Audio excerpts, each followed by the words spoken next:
അതിരപ്പിള്ളിയിൽ സൗരോർജ്ജ വൈദ്യുത വേലി നിർമ്മിച്ചിട്ടും കാട്ടാന ശല്യം ഒഴിയാതെ മലയോര മേഖല. വിരിപ്പാറ മുതൽ കണ്ണൻകുഴി തോട് വരെ നിർമ്മിച്ച സൗരോർജ്ജ തൂക്കുവേലി മാസങ്ങൾക്കുള്ളിൽ തന്നെ ആനകൾ തകർത്തു.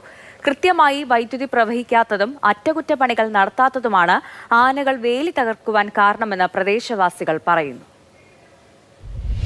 24 hours കറണ്ട് ഉണ്ടെന്ന് പറയുന്ന ഫെൻസിംഗ് ആണ് കാണുന്നത്. ഇതിന് ചാർജില്ല, ഒന്നുമില്ല. എത്ര ദിവസങ്ങളായി ഇത് പൊട്ടി കിടന്ന് മറിഞ്ഞു കിടക്കണേ. കൈയോടെ ഫെൻസിങ് വെക്കുകയും വാച്ചർമാരെ നിർത്തുകയും ചെയ്താലേ ഇത് നേരെയായി പോവുള്ളൂ. അല്ലാത്ത പക്ഷെ ഇത് ഇങ്ങനെ കിടന്ന് നശിച്ചു പോവുള്ളൂ. 2.25 കോടി രൂപ വെള്ളത്തിൽ വരച്ച മാതിരിയായി. അതിരപ്പിള്ളിയിലെ മലയോര ജനതയ്ക്ക് ആശ്വാസം പകർന്നാണ് സൗരോർജ്ജ വേലി നിർമ്മാണം ആരംഭിച്ചത്.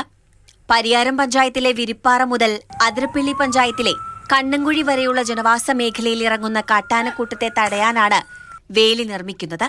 14 കോടി രൂപ ചെലവിൽ വൈദ്യുതി വേലിയുടെ നിർമ്മാണം പുരോഗമിക്കുമ്പോഴും ആനകൾ ജനവാസ മേഖലയിൽ തമ്പടിക്കുകയാണ്. ഏറ്റവും ഫസ്റ്റ് നമ്മുടെ ഭാഗത്തേക്കാണ്, നമ്മുടെ പറമ്പിലേക്കാണ് ഈ കയറി വരുന്നത്. ഇവരോട് പറഞ്ഞാലും ഇവര് മെയിൻ്റെനൻസ് അതിന് റേഞ്ചർ തുടങ്ങിയ മുകളിലുള്ളവരൊക്കെ വെറുതെ കുത്തിയിരുന്ന് ശമ്പളം മേടിക്കാന്നേ പറയാൻ പറ്റുള്ളൂ. ഇത് ഭയങ്കര അഴിമതിയാണ്. കാലുകളുണ്ട് കംപ്ലീറ്റും പോയേക്കാം. ഒറ്റ കാലുകള് മര്യാദ രീതിയിൽ ഇതില് ഇരുന്നിട്ടില്ല. അതിരപ്പിള്ളി പഞ്ചായത്തിലെ വെട്ടിക്കുഴി മുതൽ വെള്ളപ്പാറ വരെ വനാതിർത്തിയോട് ചേർന്ന് പഴയ സൗരോർജ്ജ വേലിയുണ്ടെങ്കിലും അറ്റകുറ്റപ്പണി നടക്കാത്തതിനാൽ ഭൂരിഭാഗം പ്രദേശങ്ങളിലും ഇത് നാശത്തിന്റെ വക്കിലാണ്.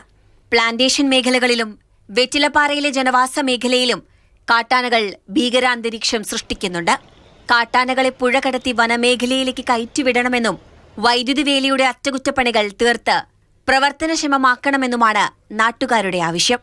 മാതൃഭൂമി ന്യൂസ്, തൃശൂർ.